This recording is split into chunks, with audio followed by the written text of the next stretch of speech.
The airlock hisses open, and I am shoved forward onto the deck of a ship that is not mine. My hands are bound behind my back with a cold metal clamp that hums faintly against my wrists. Around me, tall figures with gray skin and narrow eyes watch in silence. Their armor gleams under white light. Somewhere behind me, a voice speaks in broken human language. Kneel. I do not kneel, not yet. 2 guards press down on my shoulders until my knees hit the metal floor. The cold spreads through my legs instantly. I keep my eyes forward, toward the raised platform where their commander stands. His name, I have learned, is Vorak Thien, a fleet commander of the Kaith Dominion. He looks down at me the way someone looks down at an insect that has finally stopped moving. Around him, dozens of Dominion officers murmur to each other. Some point at me, some laugh in that clicking way their throats produce sound. I understand enough of their language now to catch fragments. This is him. This is the one they called Reaper. He looks so small. I let them talk. I let them believe whatever they want to believe, because belief is a weapon, and right now, their belief is doing exactly what I need it to do. 3 hours ago, the last organized human battle group in this sector raised a white beacon and powered down its weapons. 12 ships, 4,000 souls. To the Dominion, it looked like the final piece of a war they thought they had already won. To me, it looked like exactly the moment I had been building toward for the past 11 months. Commander Thien steps down from the platform. His boots click against the deck with slow, deliberate rhythm, savoring every step. He circles me once, studying my face, like he is trying to memorize it for a story he will tell his grandchildren. You caused us more damage than any other human, he says, his translator device buzzing slightly. 42 of our vessels, 3,000 of our soldiers, and yet here you are, on your knees, alone. I say nothing. Nothing to say, Reaper. He leans closer. No final words for the legend. I lift my eyes to meet his. You should check your coordinates, Commander. For a moment, confusion flickers across his face. Then he laughs, and the sound spreads through the room as other officers join in, amused by what they think is a broken man grasping at nonsense. Check my coordinates, he repeats, delighted. The Great Reaper, reduced to riddles. He turns to address the room, his voice rising with triumph. For 6 years, this species has fought us with tricks and shadows. They could not match us in open battle, so they hid. They ambushed. They struck from darkness and vanished before we could respond. And this, he gestures at me with contempt, this is the shadow they hid behind. A ghost story, a campfire tale to frighten young soldiers. More laughter. I stay quiet, feeling the weight of the restraints, feeling the hum of the ship's engines beneath the floor, feeling the seconds tick by exactly as I calculated they would. Thien crouches in front of me, close enough that I can see the fine scales along his jaw. Do you know what today means, human? Today, the last fleet of your kind surrendered without firing a single shot. Today, your species accepted what should have been obvious from the beginning. You cannot win. You were never going to win. You're partly right, I say quietly. We were never going to win by fighting fair. Something in my tone makes him pause. For just a heartbeat, the confidence in his eyes flickers, replaced by something closer to curiosity, maybe even unease. He has heard stories about me for months, reports of strike teams vanishing, supply lines destroyed without warning, a name whispered across secure channels that even Dominion soldiers had started to fear, though none of them had ever seen my face until now. He straightens up and steps back, composing himself, remembering he has an audience. Bring the surrendered commander forward, he orders. Let the humans watch as their so-called hero kneels before us. Let this be recorded and sent across every human colony still resisting. Let them see there is no more hope. 2 guards drag forward another prisoner, Colonel Ava Merrick, the officer who commanded the surrendered fleet. Her face is bruised, but her eyes are sharp, alert, watching everything. When she sees me, something passes across her expression, so brief that only someone looking for it would catch it. Relief. Not despair. Relief. She understands. She has known the plan since the beginning. Thien positions himself between us, clearly enjoying the theater of it all. Recording drones hover near the ceiling, capturing every angle. He wants this broadcast across every remaining human settlement. He wants billions of people to watch their last hope kneeling in defeat. What he does not know is that I want the exact same thing. Let it be known, Thien announces, his voice booming through the chamber and, I assume, across every channel this broadcast is reaching, that on this day, the Dominion accepts the final surrender of Earth's forces. The one called Reaper, the supposed unstoppable weapon of humanity, kneels before us, powerless. He raises a hand, signaling for a formal execution to be recorded, something meant to end the story cleanly, definitively, with no ambiguity left for anyone watching. I count down silently in my head. 10, 9, 8. Any final words, human? Thien asks, almost bored now, as if this whole ceremony has become routine to him after so many surrenders across so many worlds. I lift my head and look directly into the recording drone hovering closest to me. Yes, I say. Check the coordinates. 7, 6, 5. Thien frowns, glancing at an officer nearby, who taps at a console with growing confusion. Something on the display is not matching expectations. I watch the moment understanding starts to dawn on their faces, that terrible, slow realization that something is deeply wrong. 4, 3. This system, the officer says, voice rising in alarm, this is not the coordinates we. 2. Thien turns back to me, eyes wide now, all traces of amusement gone. What have you done? 1. I smile, just slightly. I told you, check your coordinates. The ship shudders. Alarms begin blaring through every corridor. Red light replaces white. And somewhere beyond the hull, in the empty dead system the Dominion's entire command fleet has unknowingly gathered inside. Something ancient and human-built begins to wake up. 11 months ago, I made a promise to myself, standing in the ruins of a colony I once called home, surrounded by silence where there used to be laughter. I promised that the Dominion would learn exactly who they were dealing with. Not a myth, not a monster. Just a man who refused to accept an ending that had already been written for him. Today, they finally get their answer. Thien's guards raise their weapons toward me, confused, uncertain whether to strike or to wait for orders. The commander himself stares at me with something I have not seen on his face before. Fear. You planned this, he says slowly. All of it. The surrender, being captured, standing here. I needed you gathered in one place, I answer calmly. You made that easy. All I had to do was let you believe you had already won. The ship lurches violently, throwing several officers off balance. Through the reinforced viewport behind Thien, distant lights begin to flare across the black of space, small at first, then growing rapidly brighter. Colonel Merrick, I say without turning my head, are you ready? Beside me, still restrained, she straightens her shoulders despite the chains holding her down. Ready when you are, Ethan. Thien's eyes snap toward me at the sound of my name, as though hearing it spoken aloud somehow makes the moment more real, more permanent. For 6 years, the Dominion knew me only as a call sign whispered through fear. Today, for the first time, they are about to learn there was always a person behind that name, and they are about to learn exactly what that person is capable of.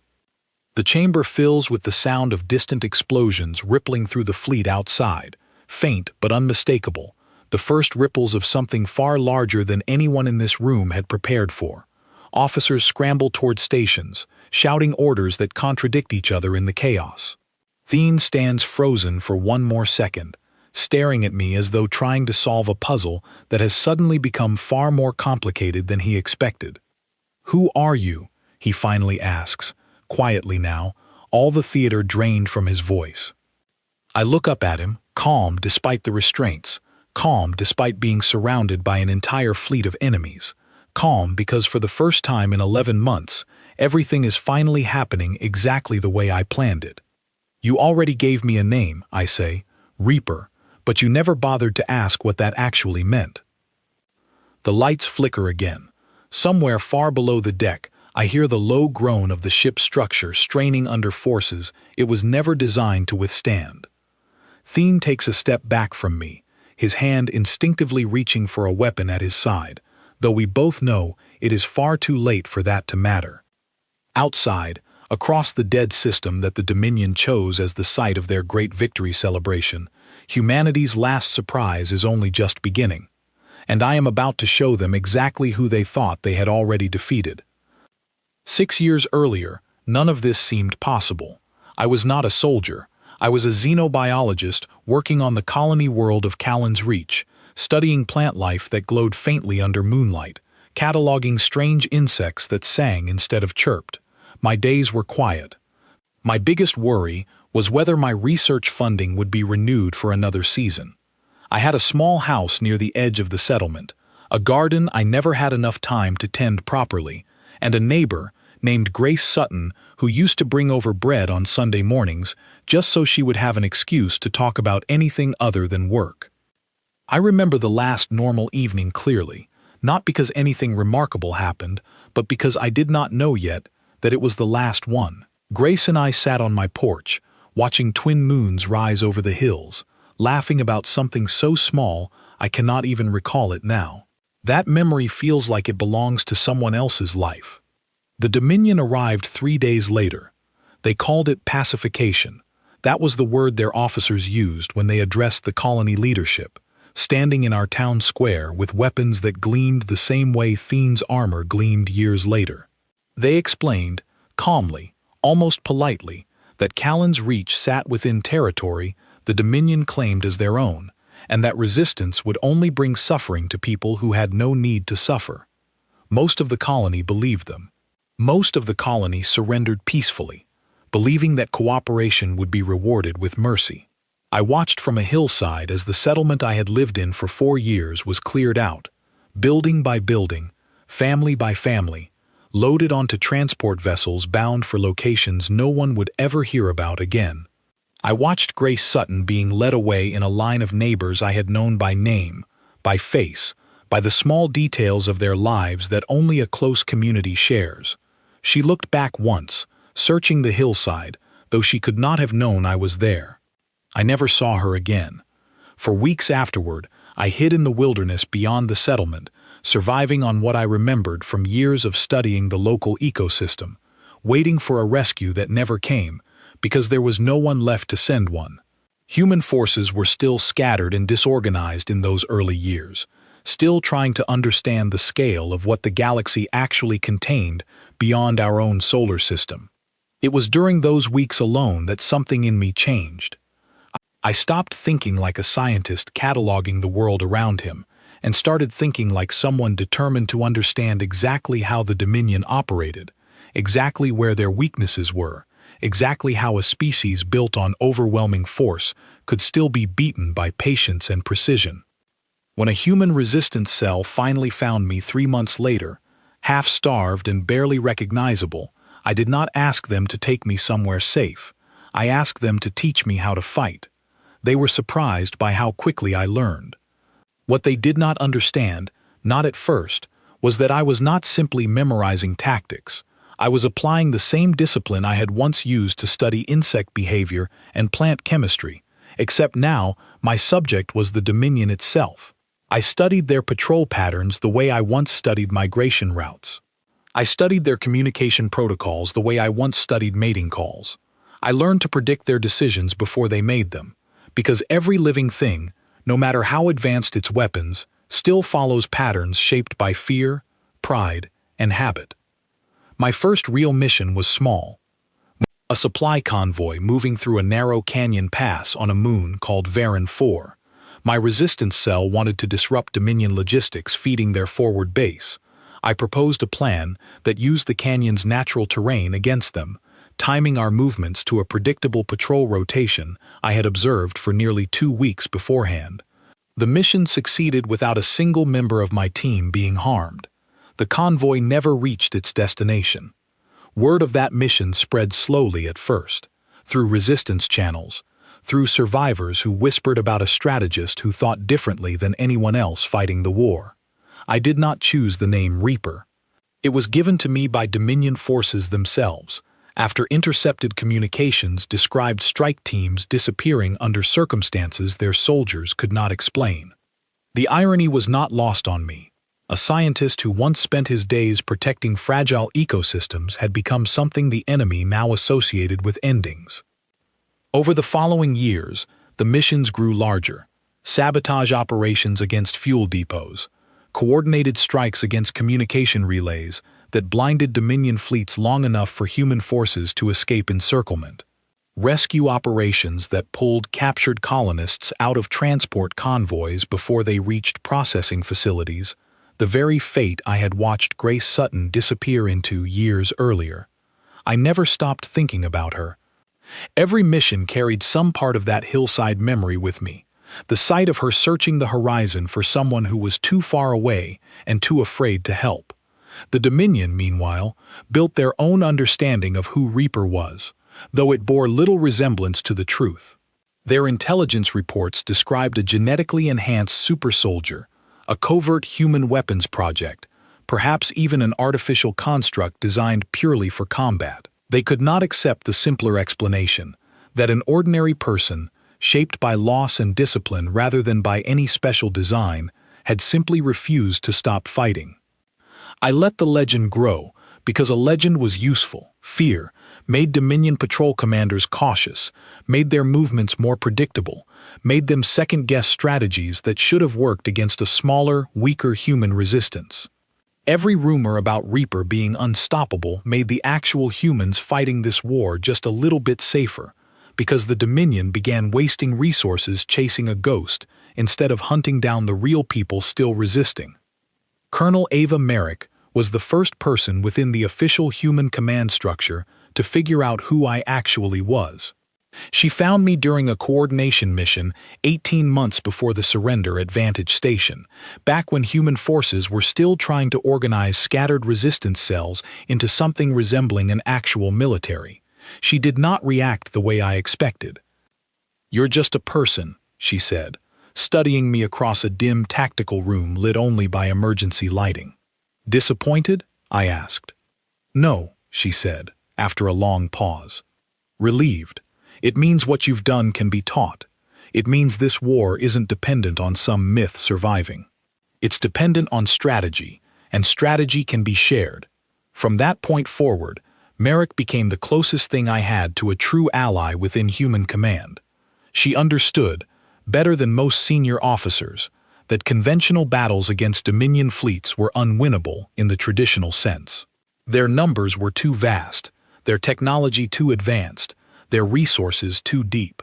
But patience, deception, and precision were tools the Dominion consistently underestimated, because their culture valued overwhelming strength above careful calculation. Together, we began planning something far larger than any mission I had run before.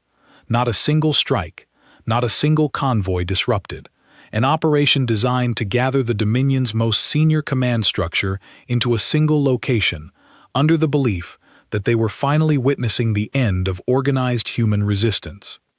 It took 11 months to build, 11 months of carefully staged retreats designed to look like desperation rather than strategy, 11 months of leaked communications, deliberately imperfect, designed to be intercepted and believed. 11 months of convincing an entire alien fleet command that humanity had finally run out of options, when in reality, we were leading them exactly where we wanted them to go. The weapon itself came from an unexpected source. A salvage team operating near the wreckage of an old Dominion cruiser discovered something remarkable buried within its damaged systems: a prototype energy core. Abandoned after some internal testing failure, the Dominion themselves had apparently written off as unstable and dangerous. Human engineers spent months studying it, adapting it, combining it with technology recovered from a dozen other battlefields across the war. What emerged was not elegant. It was not built in a factory with clean lines and polished components. It was assembled from scavenged parts, held together by improvisation and desperation, tested only twice before deployment because there was no opportunity for a third attempt. But it worked exactly as calculated, hidden deep within a dead system that had no strategic value to the Dominion, beyond serving as a convenient location for a symbolic victory ceremony. That symbolic ceremony was exactly what we needed them to choose.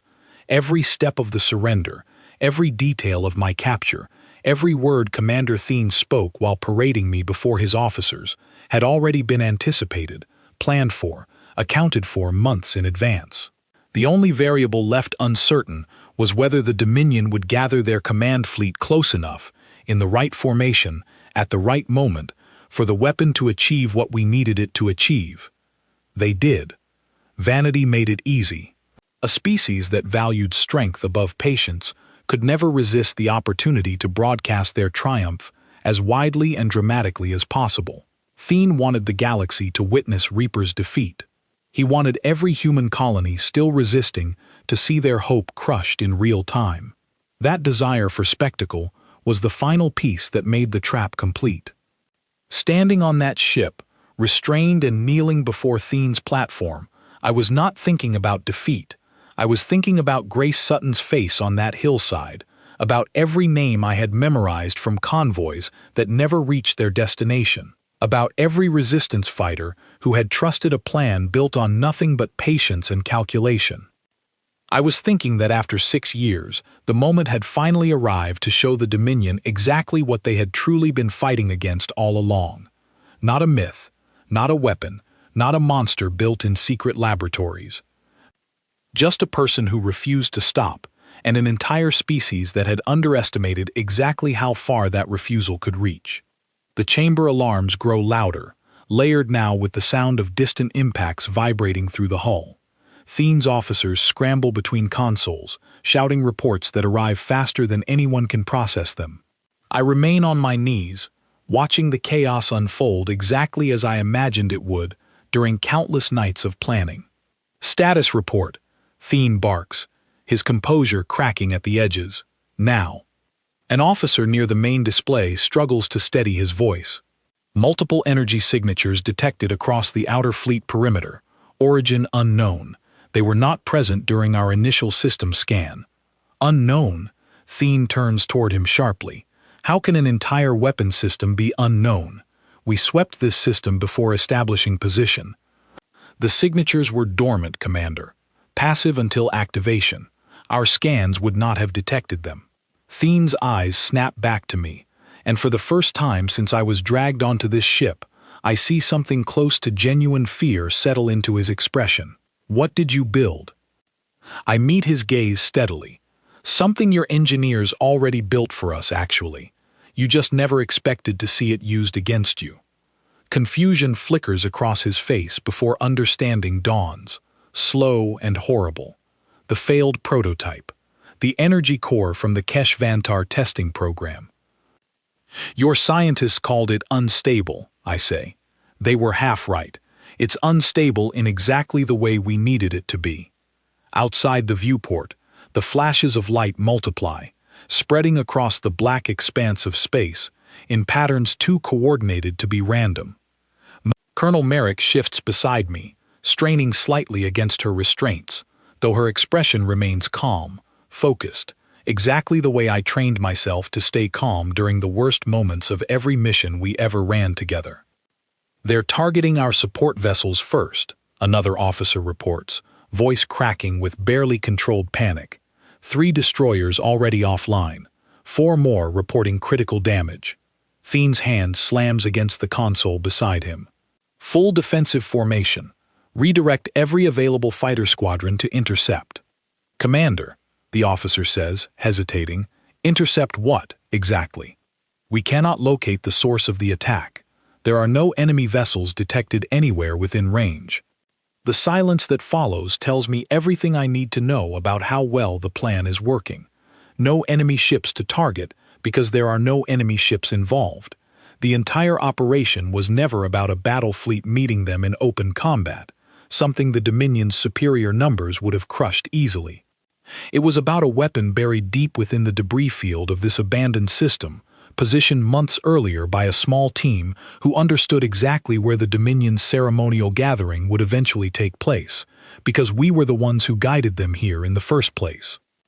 Thien turns back to me, his composure now completely abandoned. You planned every part of this. The retreat, the surrender, even the location. You chose this system because it offered good visibility for your broadcast.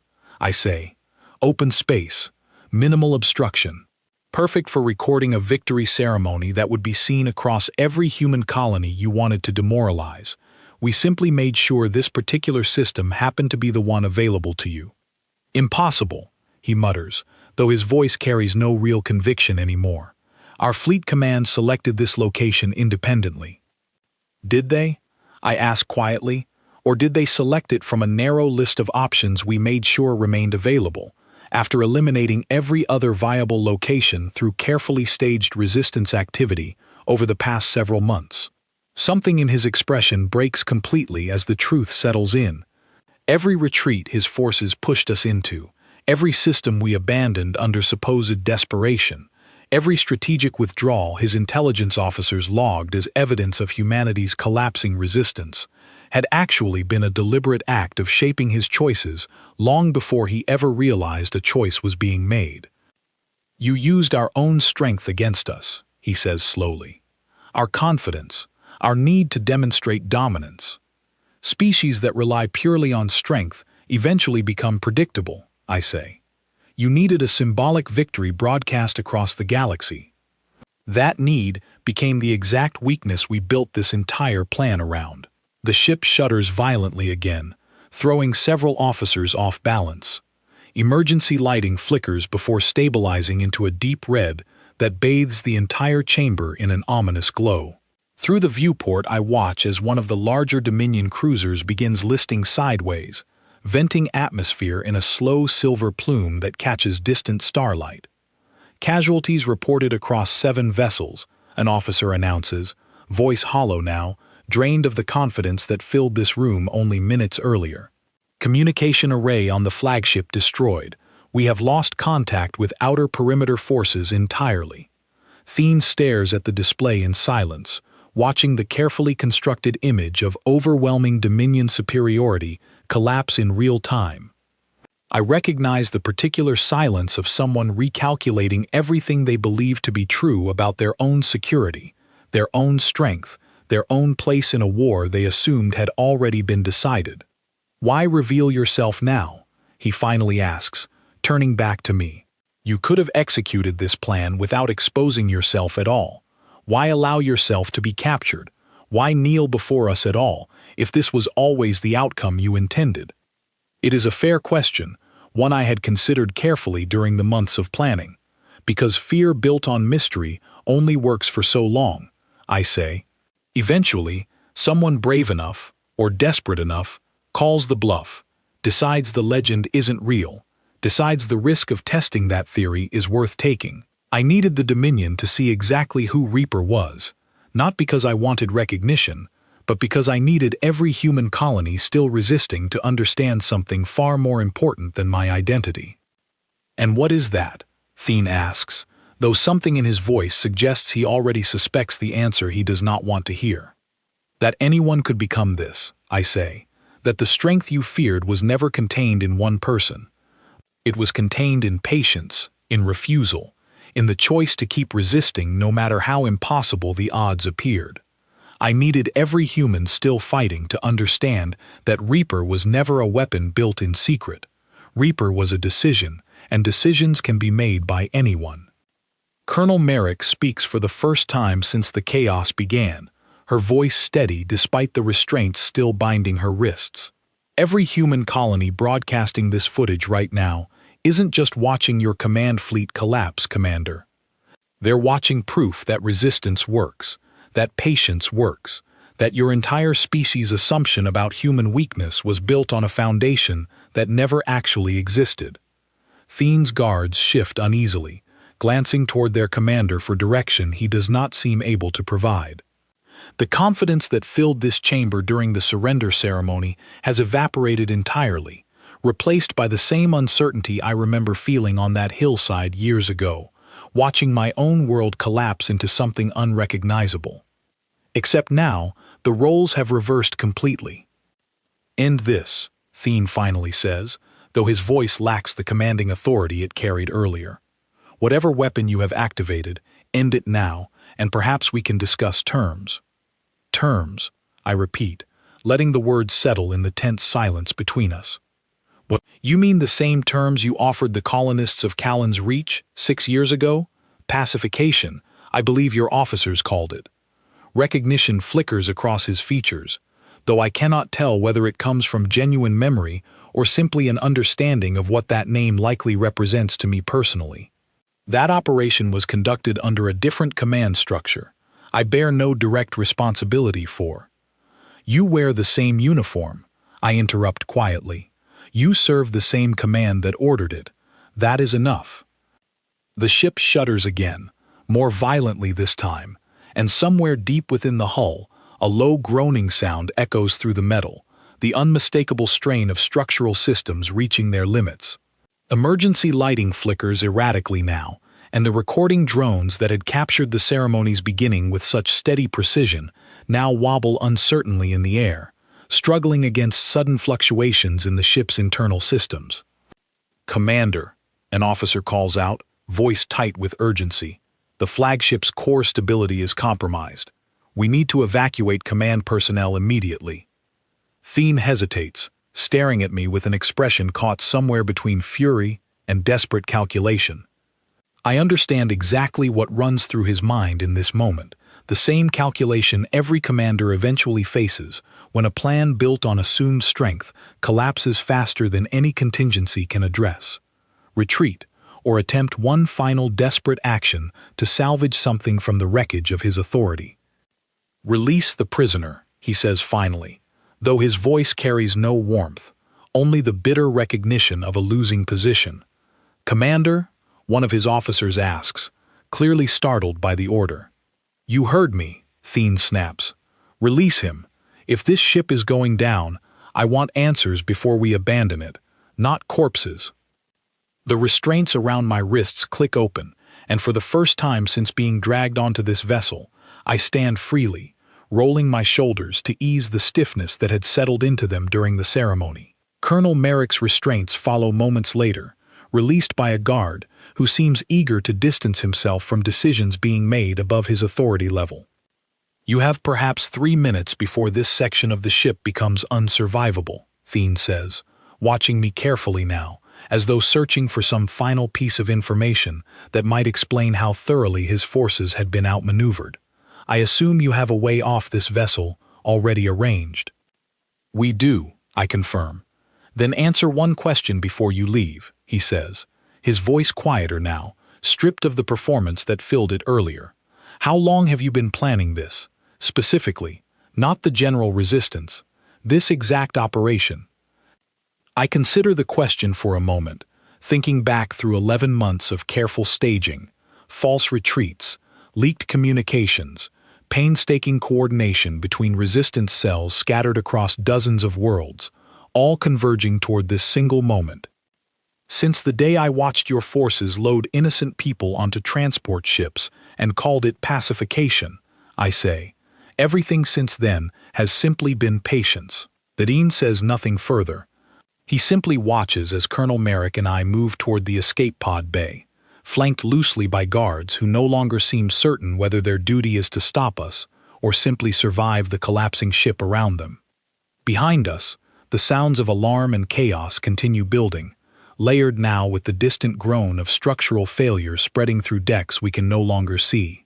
Ahead, through a narrow viewport lining the corridor, I catch glimpses of the true scale of what has been unleashed across this system, distant flashes of light marking the collapse of a fleet that had, only hours earlier, believed itself utterly unstoppable. Colonel Merrick glances toward me as we move, her expression carrying a mixture of exhaustion and something close to disbelief. 11 months, she murmurs. I still cannot fully believe it worked exactly as planned. It's not finished yet, I remind her quietly. Getting off this ship is only the next step. Ahead, the escape pod bay doors slide open, revealing a small vessel waiting exactly where our final coordination with the resistance network indicated it would be. Behind us, Commander Thiene's voice echoes faintly through the corridor, giving orders to officers who no longer sound entirely convinced their commander retains authority over anything happening around them. I do not look back. The escape pod tears away from the collapsing flagship with a force that presses me hard against my seat restraints. Through the small viewport, I watch the Dominion command vessel shrink behind us, wreathed in flickering emergency lights and trailing debris that catches the distant starlight like scattered dust. Colonel Merrick sits across from me, gripping the console as the pod's automated systems calculate a course toward the rendezvous point. Her knuckles are pale, though her expression remains composed, the same steady calm she carried through every mission briefing we ever planned together.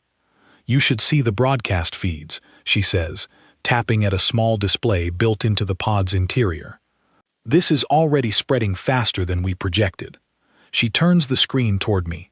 Footage from the recording drones, the very same drones Thiene ordered to capture my supposed execution, now shows something entirely different, playing across countless human colony networks.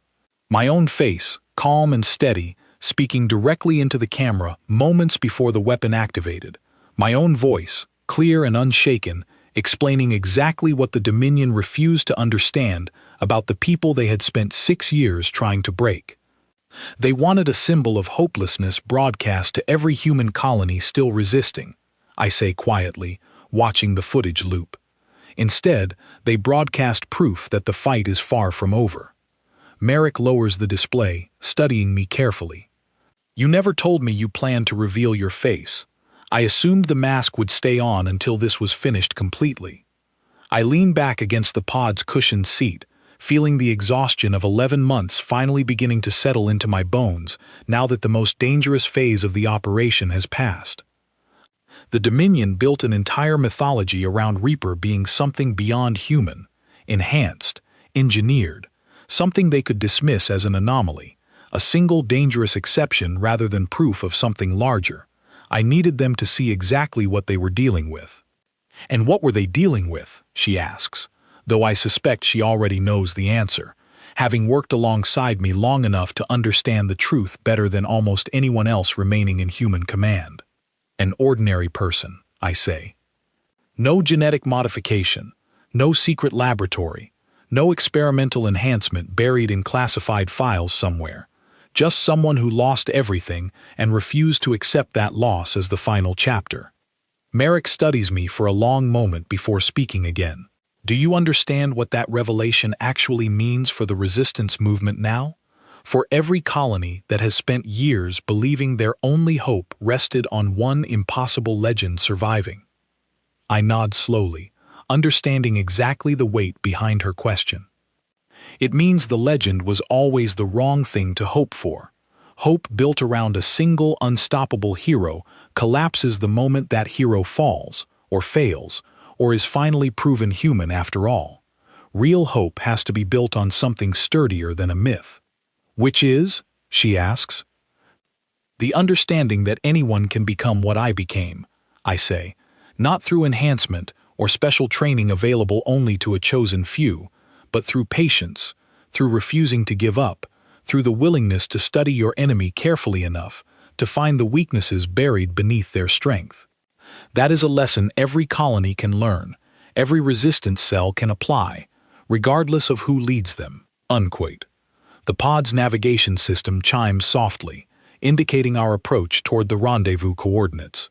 Outside the viewport, I begin to make out the shape of a modest transport vessel waiting exactly where our final communication indicated it would be, running dark, engines idle, positioned carefully outside the range of whatever remained of Dominion sensor coverage in this collapsing system. "There is something else you should know," Merrick says, her voice softer now, carrying a weight I had not expected. "During the broadcast, before we lost contact with the wider network, we received confirmation from several colonies that had assumed all resistance had already been crushed months ago." "Confirmation of what?" I ask, though something in her tone already suggests the answer will matter deeply. "They're organizing again," she says. colonies that went quiet after early Dominion victories, that we assumed had either been processed or had simply given up entirely. Watching this broadcast, watching proof that an ordinary person could plan and execute something this significant against overwhelming odds, several of them have already begun re-establishing contact with resistance networks we thought were permanently severed. I close my eyes briefly, feeling something complicated settle across my chest, relief mixed with a fresh weight of responsibility I had not fully anticipated. 11 months of planning had been focused so precisely on the tactical objective of dismantling the Dominion's command structure that I had not allowed myself to consider the broader ripple this single operation might create. That was never something I calculated into the original plan, I admit quietly. Maybe it should have been, Merrick says, because it might end up mattering more than the tactical damage itself.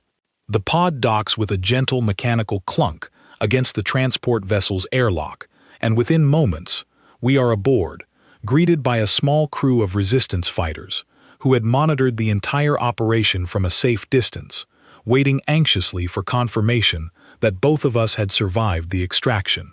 Their relief upon seeing us is genuine, immediate, expressed through quick embraces and hurried questions about the state of the Dominion fleet we left behind. I move through the ship slowly, absorbing details I had deliberately avoided thinking about during the tense hours of the operation itself. The crew here is young, mostly civilians who had joined the resistance after losing colonies, families, entire communities to Dominion advances over the past several years. Their faces carry a familiar exhaustion, the particular weariness of people who have spent far too long fighting simply to preserve the possibility of a future. A young man named Callum approaches me hesitantly as I settle into a seat near the ship's small galley, studying my face with an expression somewhere between awe and disbelief. "You're really him," he says quietly. "The Reaper." "I'm really just Ethan," I say, offering a tired smile. The rest was mostly rumor and careful planning. He seems unsure how to process that answer, glancing toward Colonel Merrick, as though seeking confirmation that the man sitting before him truly represents the legend that has kept hope alive across countless human colonies for years. She simply nods, offering no further explanation, allowing the moment to settle naturally rather than forcing a narrative onto it. "My sister used to talk about you," Callum continues, quieter now. "Before our colony fell, she said as long as Reaper was still out there, the Dominion could never truly claim total victory." I feel the familiar weight of that statement settle heavily across my shoulders, the same weight I have carried since the earliest days of this war, understanding that the legend built around my actions carried consequences far beyond the tactical missions themselves. People had built hope around an idea of me that was never entirely accurate, and now, having revealed the truth behind that idea, I find myself uncertain exactly how that revelation will settle across a population desperate for something solid to believe in. "She was partly right," I tell him carefully. "But not because I was ever something more than human, because the choice to keep resisting, the choice to keep believing that this fight remains worth continuing, was never something that depended entirely on me. It depended on people like her, like you, like everyone still willing to organize, to plan, to refuse an ending the Dominion tried to force onto us." Callum considers this for a long moment before nodding slowly, something shifting subtly in his expression, a quiet recalibration of understanding that I recognize because I once experienced something similar myself, standing on that hillside years ago, watching my own certainty about the world collapse into something entirely different. Colonel Merrick settles into the seat across from me, studying the small display built into the galley table, monitoring updates streaming in from resistance networks across multiple systems. "The Dominion command structure in this sector is functionally collapsed," she says quietly.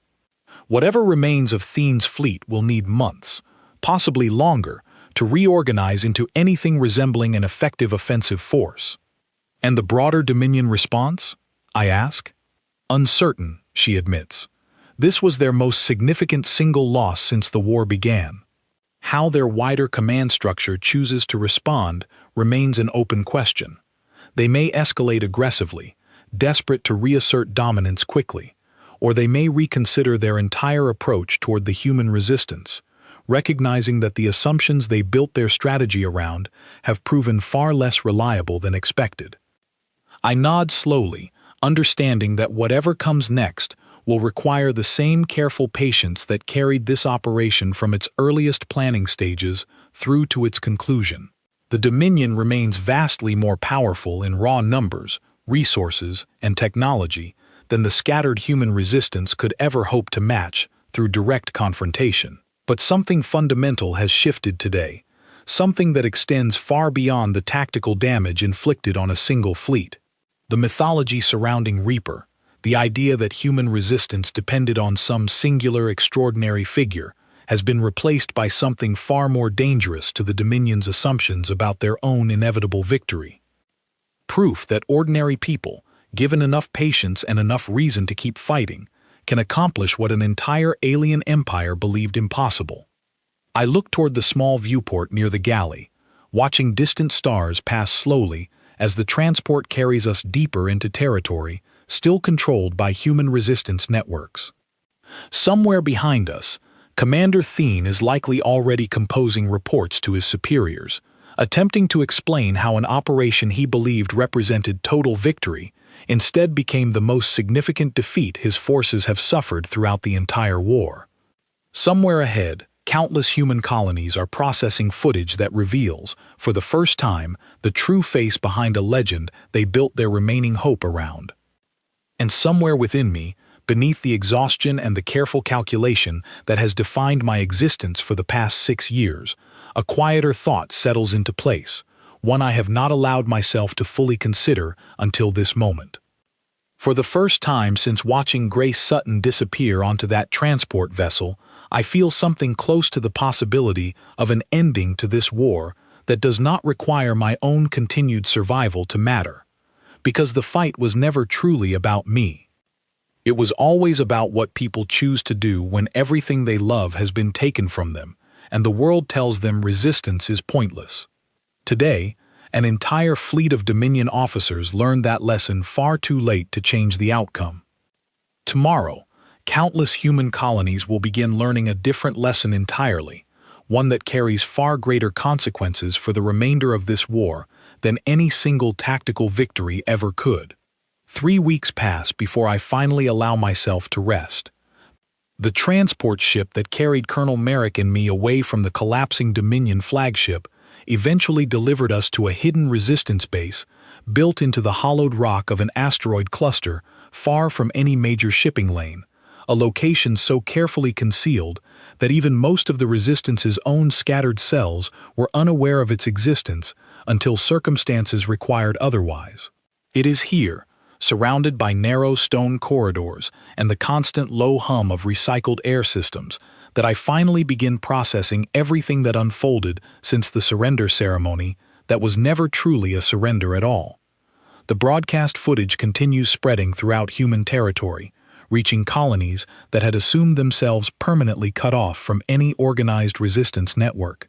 Reports arrive daily now, carried through careful relay systems designed to avoid Dominion detection, describing small pockets of humanity re-establishing contact, reorganizing supply chains, rebuilding communication networks that had gone silent months or even years earlier. Colonel Merrick finds me one evening in the base's small observation chamber, a narrow room carved directly into the asteroid's rock face, offering a limited but clear view of the stars beyond. I have taken to spending time here in the quiet hours, partly to think, partly simply to remember what stillness feels like after years defined almost entirely by careful, calculated motion. "You've been quiet since we arrived," she says, settling into the seat beside me. "There's a lot to think through," I admit. "The Dominion response?" she asks. I shake my head slowly. That too, eventually. But mostly, I've been thinking about what happens now that the mask is gone. For 6 years, Reaper existed as an idea people could project whatever hope they needed onto. Now they know it was always just someone like them. I'm not certain yet whether that revelation strengthens the resistance or weakens it. Merrick considers this carefully before responding. I've spent the last 3 weeks reviewing every piece of communication coming through our network, she says. Colonies that had given up entirely are organizing again, not because they believe some unstoppable hero is coming to rescue them, but because they've realized rescue was never the actual mechanism that mattered. Patience was. Planning was. The willingness to keep resisting despite overwhelming odds was. And that's enough? I ask quietly. It has to be, she says, because it's the truth, and people deserve to build their hope around something true rather than something that eventually has to be revealed as myth. I nod slowly, allowing her words to settle alongside everything else I have been processing during these quiet weeks of recovery. Outside the narrow viewport, distant stars continue their slow, patient movement across the black expanse of space, indifferent to the war being fought beneath their light, indifferent to the countless small decisions made by ordinary people that ultimately shape outcomes far larger than any single individual could achieve alone. News eventually arrives regarding Commander Thiene's fate within the Dominion's own command structure. Reports filtering through intercepted communications suggest he has been recalled to answer for the catastrophic loss suffered under his command, his career and reputation permanently damaged by an operation his superiors clearly view as an embarrassing failure of judgment. Whether he faces further consequences beyond professional disgrace remains unclear, and honestly, I find I care less about his personal fate than I once imagined I would. What matters more is the broader shift rippling through Dominion strategic thinking in the weeks following their defeat. Intelligence reports suggest growing division among their command structure regarding how aggressively to pursue continued conquest of human territory, with some factions arguing for immediate, overwhelming escalation while others urge caution, recognizing that human resistance has proven far more capable of adaptation and long-term strategic planning than their earlier assessments suggested. The war is far from finished. I understand that clearly, even during these quiet weeks of recovery. The Dominion retains resources, technology, and raw military strength that human resistance forces cannot hope to match through direct confrontation for many years, possibly decades, to come. But something fundamental has changed in how both sides understand the nature of this conflict, and that shift carries consequences that will likely echo far beyond any single battle or operation.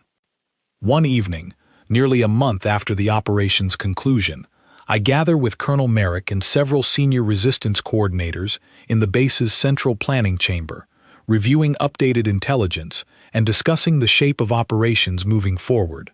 Among those present is a woman named Elena Voss, coordinator for several resistance cells operating across colonies that had only recently re-established contact with the wider network.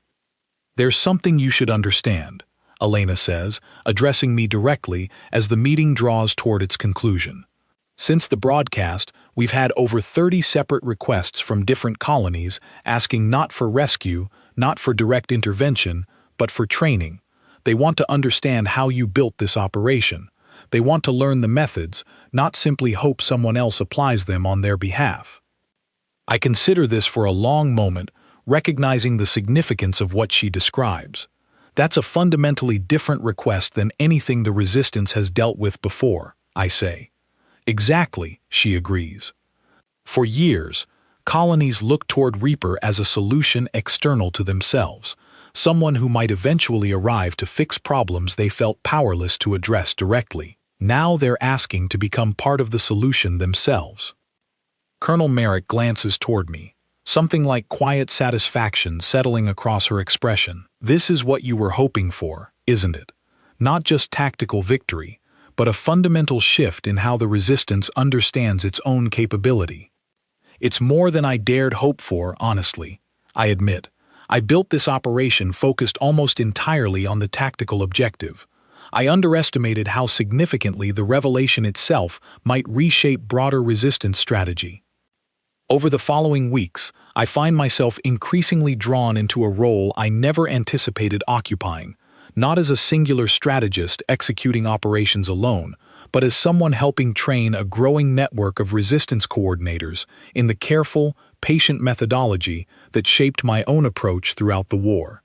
It is slower work than the decisive strikes and careful ambushes that defined my earlier years fighting the Dominion, but it carries a different kind of weight, the understanding that whatever knowledge I share now extends far beyond what any single person could accomplish independently. Grace Sutton's memory remains with me throughout this transition, as it has throughout every stage of this long war. I think of her often during quiet moments, wondering what she would make of everything that has unfolded since that final evening on my porch, watching twin moons rise over hills that no longer belong to any human settlement.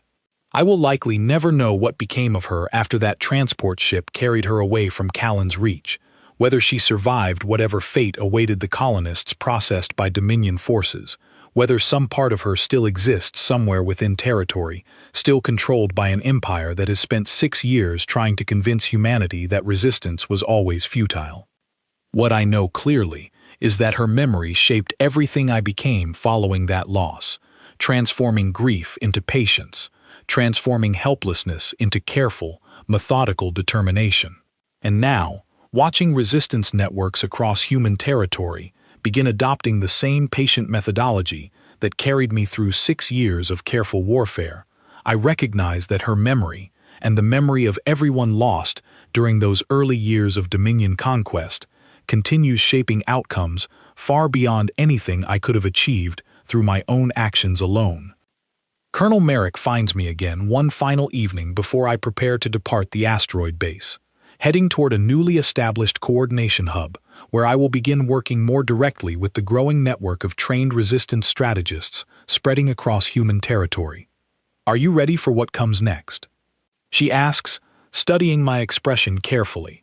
I'm not certain readiness is something anyone can fully achieve for a war like this, I say honestly, but I understand now that whatever comes next doesn't depend entirely on decisions I make alone.